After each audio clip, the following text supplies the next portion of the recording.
13h, le journal. Bonjour à tous et bienvenue. Tout de suite, les titres. En fin de mission, l'ambassadeur d'Israël en Côte d'Ivoire fait ses adieux. Eli Bentura a été reçu hier par le président de la République, Alassane Ouattara.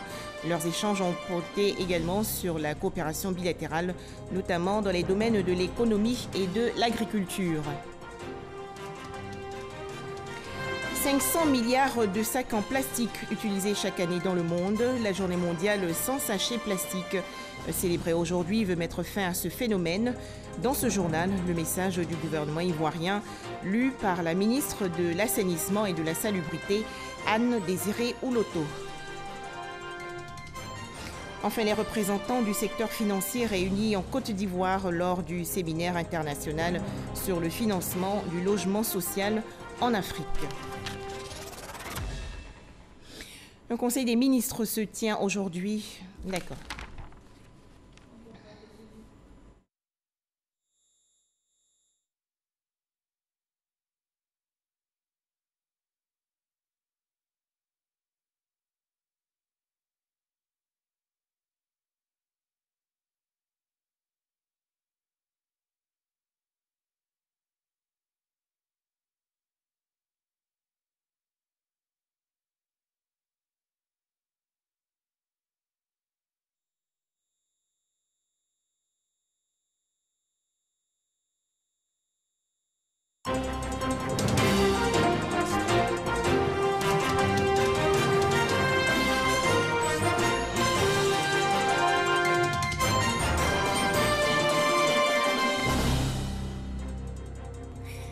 13h, le journal. Bonjour à tous et bienvenue. Tout de suite, les titres.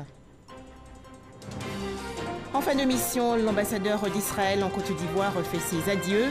Eli Bentura a été reçu hier par le président de la République, Alassane Ouattara.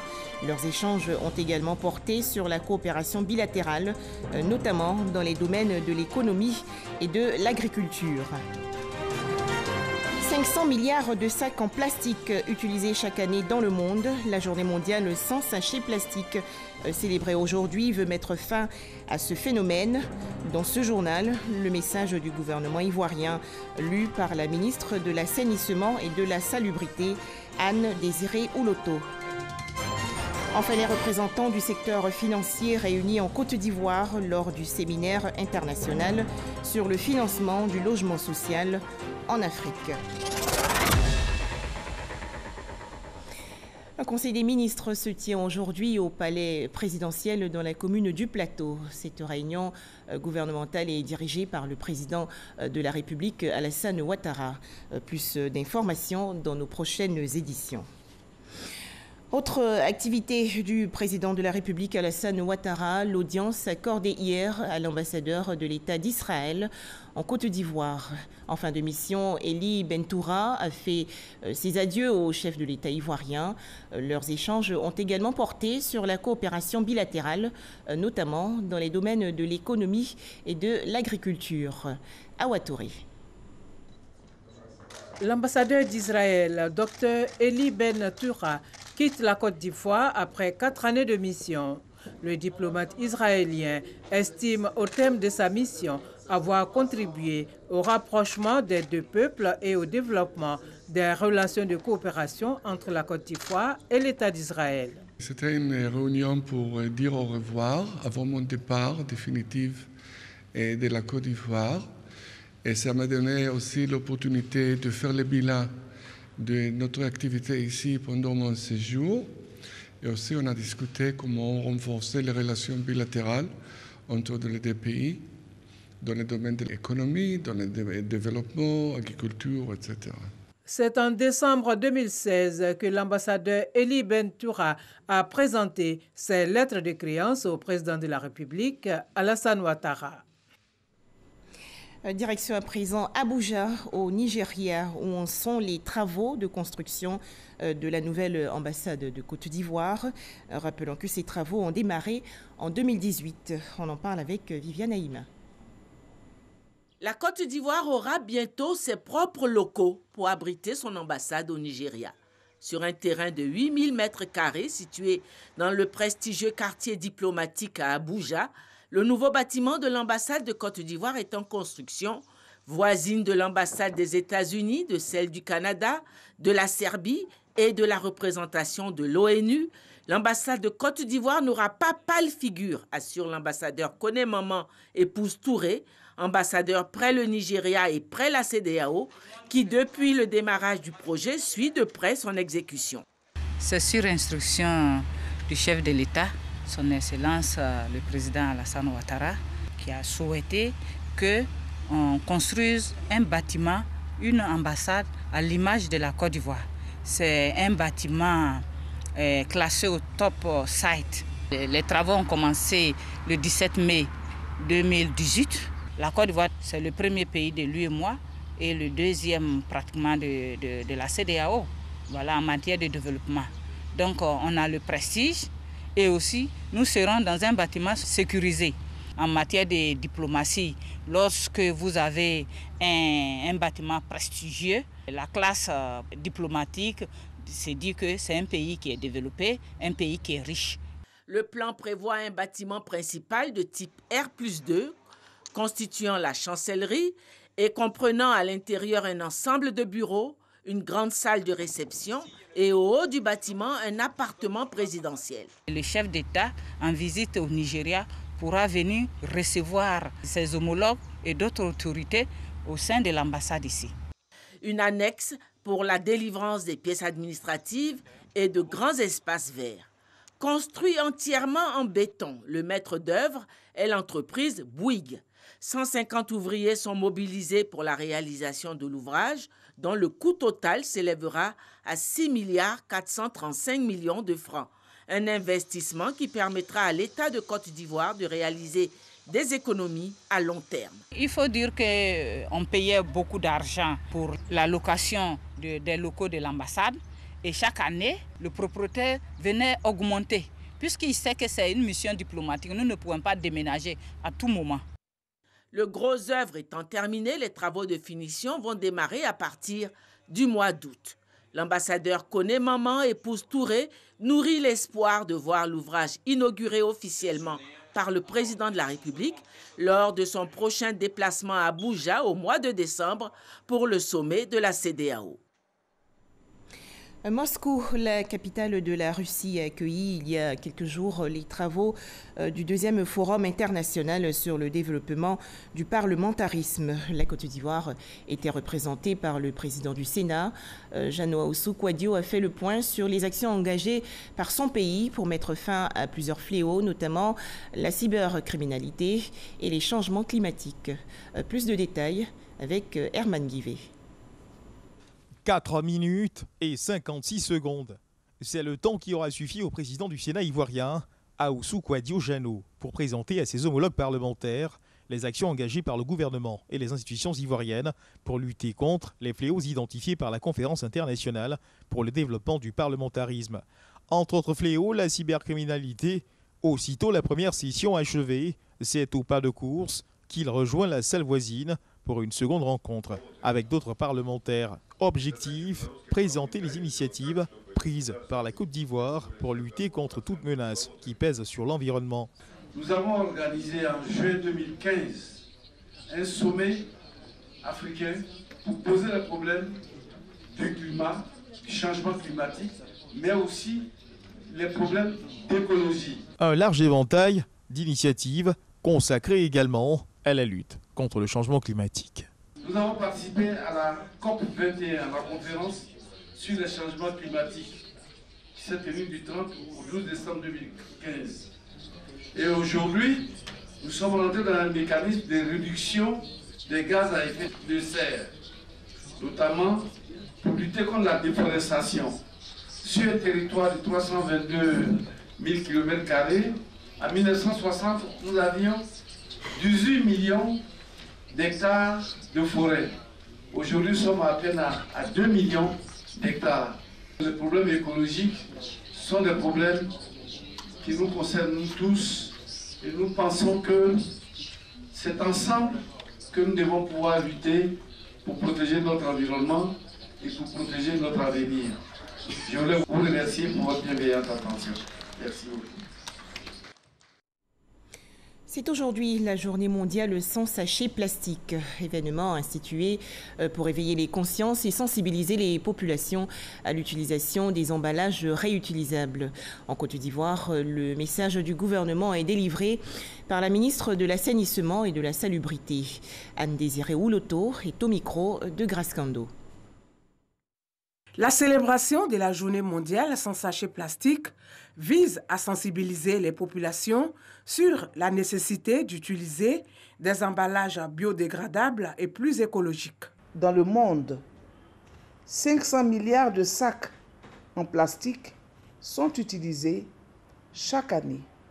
Plus de 8 millions de tonnes de déchets qui en sont issus finissent dans les océans, ravageant les espèces sauvages marines. Ce phénomène compromet la pêche, le tourisme et l'élevage. Selon le Fonds mondial pour la nature, la quantité de sachets plastiques rejetés chaque minute dans les mers est l'équivalent du contenu d'un camion à ordures. La Côte d'Ivoire n'échappe pas à cette réalité, en dépit de l'existence depuis 2013 d'un décret portant interdiction de la production, de l'importation, de la commercialisation, de la détention et de l'utilisation des sachets plastiques au niveau national. Nos villes, nos villages, nos campements sont envahis par les sachets plastiques qui se retrouvent partout, dans les rues, les espaces publics, les caniveaux, les cours d'eau, les plages, les lagunes et la mer. Les sachets plastiques obstruent les ouvrages d'assainissement, augmentent les risques d'inondation avec son corollaire de dégâts matériels énormes et de pertes en vies humaines. Au cours de cette journée mondiale sans sachets plastiques, la ministre Anne-Désirée Ouloto invite chacun à prendre un engagement pour l'élimination définitive du sachet plastique. La décharge d'Akwedo officiellement et définitivement fermée aujourd'hui. Cette cérémonie solennelle s'est déroulée en présence du Premier ministre Amadou Gon Coulibaly et de la ministre de l'Assainissement et de la Salubrité. L'occasion pour Anne-Désirée Ouloto d'échanger avec la communauté villageoise d'Akwedo sur les mesures d'accompagnement personnalisées. Grascando. La page de la décharge d'Akwedo sera définitivement tournée. La fermeture officielle et le lancement des travaux de réhabilitation de la décharge est prévu ce jeudi en présence du Premier ministre. Avant l'événement, la ministre Anne-Désirée Ouloto échange avec la communauté villageoise sur les accompagnements sociaux. Beaucoup donc, je voulais dire même de sollicitations ou de préoccupations du village d'Akwedo ont été prises en compte. Je peux citer pêle-mêle, par exemple, l'embauche des jeunes prioritairement qui sera fait. Je peux citer aussi un lycée de jeunes filles sera construit, un marché moderne sera construit. Bref, je crois que Akwedo est tout heureux parce que Akwedo va changer de visage.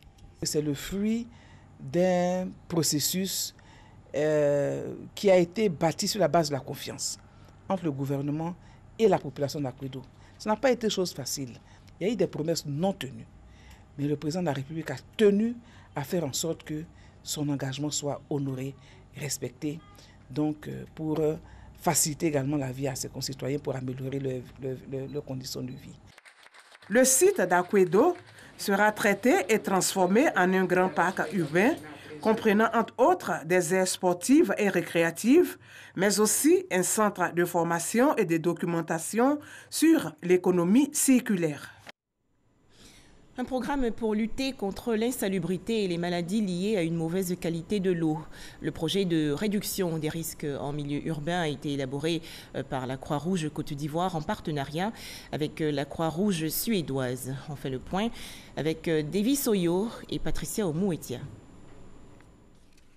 À Bobo, quartier Anonkwa 3, les habitants sont munis de râteaux et de pelles. Accompagnés des membres de la Croix-Rouge Côte d'Ivoire, ensemble, ils assainissent leur milieu.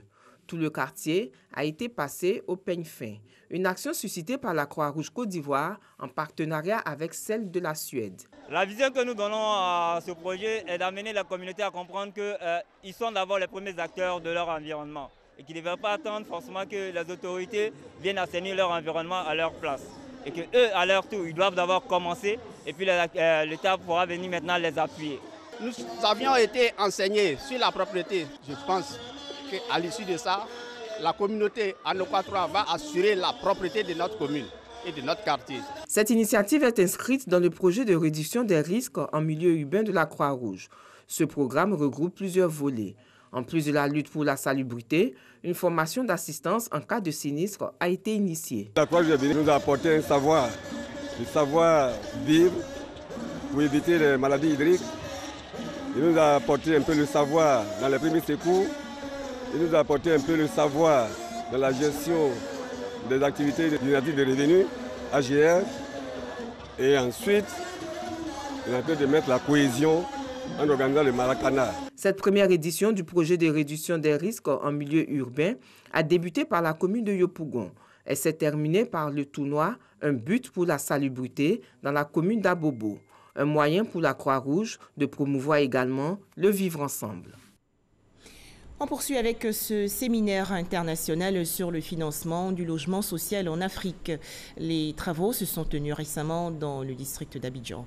C'est une initiative de la Chambre nationale des promoteurs et constructeurs de Côte d'Ivoire, appuyée par le réseau Habitat et Francophonie. On en parle avec Nadia Edja et Cheikh Koné. Avec un taux de croissance démographique estimé à 2,5% par an, les besoins en logement ne cessent d'augmenter en Côte d'Ivoire. Le déficit est estimé à 400 000 logements et devrait s'accroître de 20 à 30 000 logements chaque année. Un taux représentatif de la plupart des pays africains, d'où l'intérêt de ce séminaire sur la question du financement du logement social en Afrique. Comprenez qu'il y a deux types de financement. Il y a le financement des crédits promoteurs, il y a le financement des crédits acquéreurs.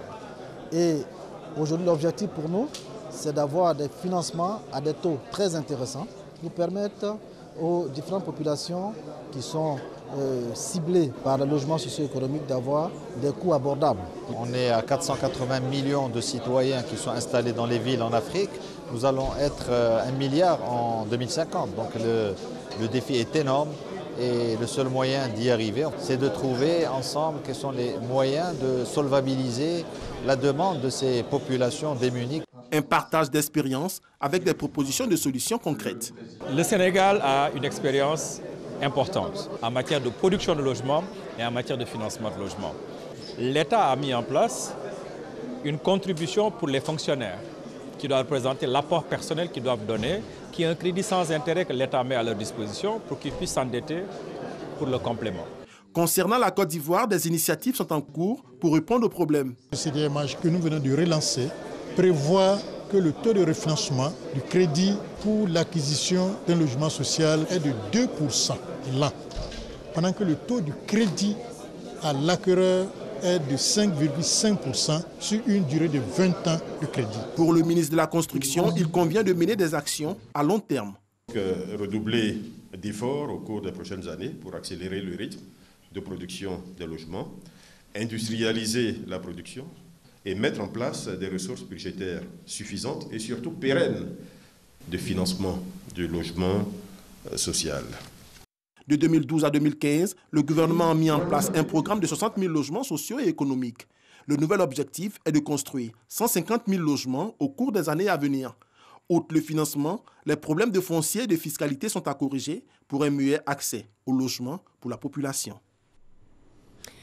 Dans le reportage qui va suivre, nous allons découvrir la Guinée équatoriale. L'économie de ce pays d'Afrique centrale reposait sur une forte production de pétrole, environ 350 000 barils par jour. Malheureusement, l'effondrement des cours du brut en 2014 a plongé la Guinée équatoriale dans une sévère crise. Alors comment le pays fait-il aujourd'hui face à ce problème? Cheikh Koné. La Guinée équatoriale est ouverte aux affaires pour que les hommes et les femmes de notre continent ainsi que d'autres parties du monde viennent, s'installent, investissent et se sentent en sécurité. Cet appel à l'ouverture du président de la Guinée équatoriale, Obiang Nguema Bassogo, lancée depuis la tribune de la 54e édition des assemblées annuelles de la Banque africaine de développement à Malabo, est une première pour ce petit pays d'Afrique d'une superficie de 28 000 km², longtemps resté renfermé sur lui. Hier, la Guinée équatoriale faisait partie des pays les plus pauvres, avec un statut d'économie purement agricole et forestière et une production pétrolière de 6 000 barils jour. Avec la découverte des puits de pétrole, la Guinée équatoriale est brusquement propulsée 3e producteur d'or noir d'Afrique subsaharienne, avec une production journalière de 307 000 barils devant le Gabon et le Congo. Entre 2000 et 2013, les revenus du pétrole permettent au pays d'empocher un peu plus de 24 750 milliards de francs CFA. La Guinée équatoriale devient ainsi un pays riche grâce au pétrodollar et est classée au premier rang des pays africains détenant le produit intérieur brut par habitant le plus élevé, plus de 20 millions de francs CFA. Une période faste qui a permis à ce pays de moins d'1 million d'habitants d'asseoir son hégémonie en Afrique centrale. Les revenus du pétrole sont investis dans la construction d'importantes infrastructures économiques, dont des routes, des bâtiments administratifs, des projets sociaux et bien d'autres. Le boom pétrolier et les énormes investissements qui en découlent permettent au pays de maintenir une croissance économique supérieure à 20% de 1996 à 2002. Malheureusement, l'effondrement des cours mondiaux du pétrole à partir de 2014 va plonger la Guinée équatoriale dans une crise économique, perte de plus de 27% des recettes pétrolières dont dépend à 90% l'économie du pays, baisse drastique de 29% du produit intérieur brut et pour ne rien arranger, selon les prévisions du Fonds monétaire international, les réserves pétrolières du pays devraient être épuisées d'ici à 2035. Moins de recettes pétrolières, donc moins de ressources budgétaires, donc moins d'investissements publics dans les projets d'infrastructure. Ultime recours, la diversification de l'économie nationale. On a vu que le pétrole, ça va terminer, comme ça nous a montré. Mais il faut aujourd'hui profiter de ce que nous avons. Nous avons déjà des infrastructures. Il faut développer le tourisme, l'agriculture. Tout est vert. En 6 mois, vous avez un plantain. Vous avez des macabos en 6 mois. Nous avons un territoire de 28,51 km², territoire terrestre, mais maritime, nous avons presque 345 000 km² de territoire maritime. C'est-à-dire que notre territoire maritime, c'est plus vaste. Ça veut dire que nous avons une recherche énorme sur la pêche. L'argent du pétrole se raréfie, mais les idées pour la diversification de l'économie foisonnent. Pour matérialiser sa volonté de réorienter sa politique économique, le 29 avril 2019, le gouvernement équato-guinéen organise la 3e grande conférence économique nationale portant sur la diversification de l'économie. Le secteur de la tourisme, l'agriculture, la pêche, les petites et moyennes industries, c'est-à-dire ce sont les secteurs que le gouvernement va essayer de travailler d'ici. On a fixé notre programme jusqu'à 2035. Faire de l'industrie touristique le moteur de cette diversification est la priorité des priorités. La création d'un ministère d'État en charge du tourisme en est la parfaite illustration. Nous sommes dans la diversification de l'économie. Et au secteur du tourisme, on a tout à faire. Il y a la volonté politique de faciliter l'accessibilité au pays. Pas seulement pour le tourisme, aussi pour les investissements, pour le secteur privé. Pour faciliter l'essor d'une industrie touristique, les actions se multiplient pour lever tous les obstacles, notamment les tracasseries policières, les conditions de délivrance des visas, le manque d'offres de loisirs et la cherté des destinations. Solliciter des initiatives privées locales voient de plus en plus le jour. Miguel Bilibi en fait partie. À 42 ans, après des études de comptabilité au Cameroun voisin, cet équato-guinéen décide de rentrer au pays pour participer à la relance de l'économie. Miguel est aujourd'hui à la tête d'un cabinet de consulting chargé d'assister et de faciliter les investisseurs étrangers intéressés à investir en Guinée équatoriale. Aujourd'hui, l'État est en train de mettre des moyens en place pour pouvoir aider les jeunes Guinéens à s'investir dans l'agriculture. Et nous invitons également des personnes qui sont intéressés à venir le faire. Par exemple, nous avons l'huile de palme. Si nous avons des personnes qui peuvent investir dans l'huile de palme, c'est-à-dire faire des palmiers, des hectares de palmiers et la transformer, c'est quelque chose qui pourrait également aider le pays. Donc ceux qui veulent venir ouvrir les entreprises en Guinée équatoriale, qui se sentent libres, toutes les conditions sont réunies pour pouvoir les protéger. Depuis son installation, Miguel a facilité la venue d'une 50aine d'entreprises étrangères. Il a ouvert en 3 ans d'exercice des filiales de son cabinet dans plusieurs pays d'Afrique centrale. Sa prochaine destination, la Côte d'Ivoire. Je pourrais inviter tous mes frères ivoiriens de venir visiter la Guinée équatoriale, de venir voir. N'écoutons pas ce qu'on dit à la radio, à la télé. Venez vivre ça de près et vous serez vraiment surpris. Tous ceux qui veulent investir en Guinée équatoriale, venez. Nous sommes là. Le chef de l'État vous a rassuré que vous pouvez entrer dans le pays librement. Aujourd'hui, la diversification de l'économie équato-guinéenne avec des secteurs comme la pêche, l'agriculture et le tourisme permettra de redessiner la cartographie des investisseurs. Retour en Côte d'Ivoire, un atelier de formation sur la communication financière des entreprises publiques s'est déroulé récemment dans le district d'Abidjan. Les participants ont été outillés sur la production et la transmission des informations financières. C'est un reportage de Francis Boifo. La transmission par les entreprises publiques d'informations incomplètes, peu fiables, ne traduisant pas toujours la réalité budgétaire et financière, le retard dans le renseignement des nouveaux outils de contrôle mis en place par le secrétariat d'État chargé du budget et du portefeuille de l'État. Autant d'éléments qui justifient la formation des dirigeants d'entreprises publiques sur la communication financière. Si nous n'avons pas d'informations financières, nous ne pouvons pas anticiper et prendre des mesures à date pour permettre de pouvoir limiter certaines situations qui peuvent être préjudiciables. De 2012 jusqu'à ce jour, les taux se sont améliorés. Nous avons 80% qui arrivent à produire les informations à temps. Il s'agit pour nous d'améliorer et d'avoir les 100% des entreprises qui sont capables de pouvoir produire l'information à temps. Normal. Toute entreprise publique a l'obligation de rendre compte, selon le directeur du cabinet du secrétariat d'État, chargé du budget et du portefeuille de l'État. Le présent séminaire témoigne de la volonté du secrétaire d'État auprès du Premier ministre chargé du budget et du portefeuille de l'État de proposer un cadre optimisé pour la production, la diffusion et le traitement des informations financières des entreprises publiques. Il témoigne également de la volonté du gouvernement de faire de nos entreprises publiques des modèles de bonne gouvernance qui œuvrent constamment à se forger une image financière solide et convaincante. La communication financière, objet de ce séminaire, porte entre autres sur le plan stratégique, le budget annuel, le rapport de gestion, les états financiers de synthèse, le rapport d'exécution budgétaire. Autre actualité nationale, des véhicules et autres motocyclettes offerts récemment aux forces de défense de la région de Lagné-Bitiassa. C'est un don du conseil régional. Éric Goré. La session ordinaire de la région de Lagné-Bitiassa s'est tenue en présence du préfet de région Ekpounou André, présidé par Pierre Ngundemba, président du dit conseil régional. Cette session ordinaire a fait le diagnostic de la région, recensé les différentes difficultés et y fait face efficacement. L'éducation, la santé et la sécurité sont prioritaires. C'est pourquoi des dons ont été faits dans ce sens. Pour ma part, je suis convaincu que ces engins contribueront à assurer à leur utilisation meilleure une capacité de mobilité pour un bon progrès du service public dans l'intérêt des populations. C'est pourquoi, en ma qualité de président du conseil régional, nous avons acquis du matériel biomédical que nous proposons de distribuer dans les établissements sanitaires de notre région.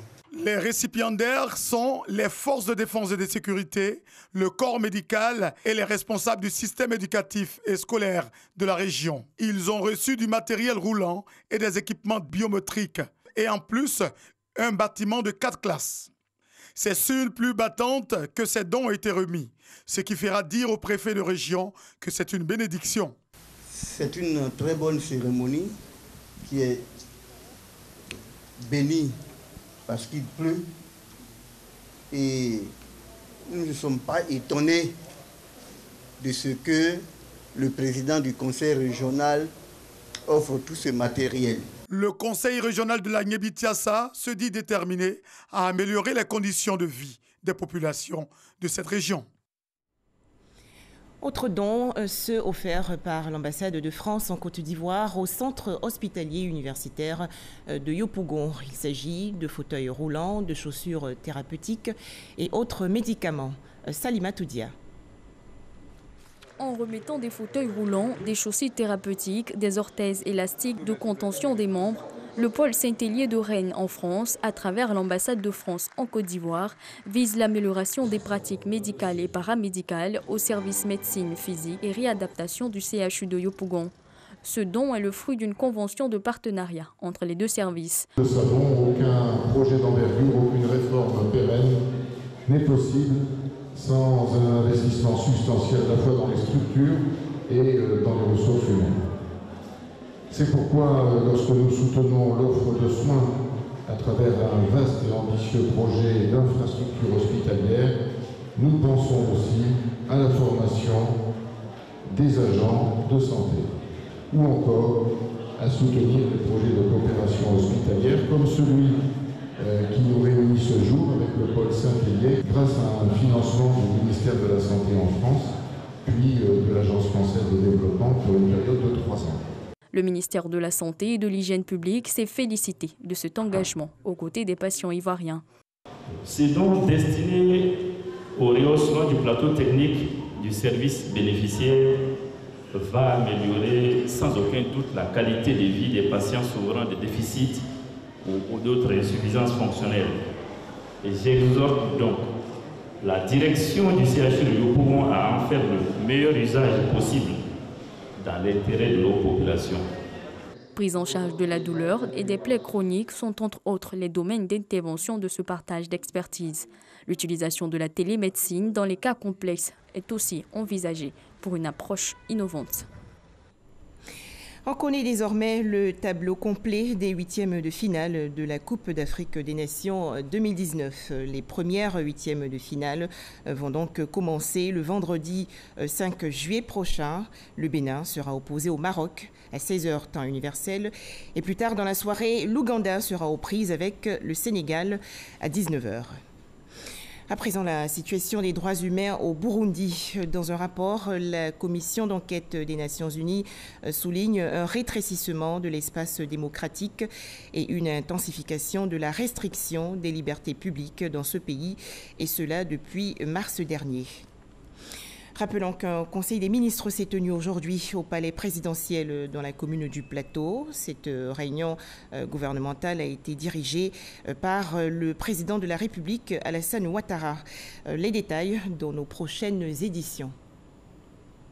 Voilà, c'est la fin de ce journal. Notez que l'édition du soir retrouve aujourd'hui son heure normale, c'est-à-dire 20h. Merci de nous avoir suivis.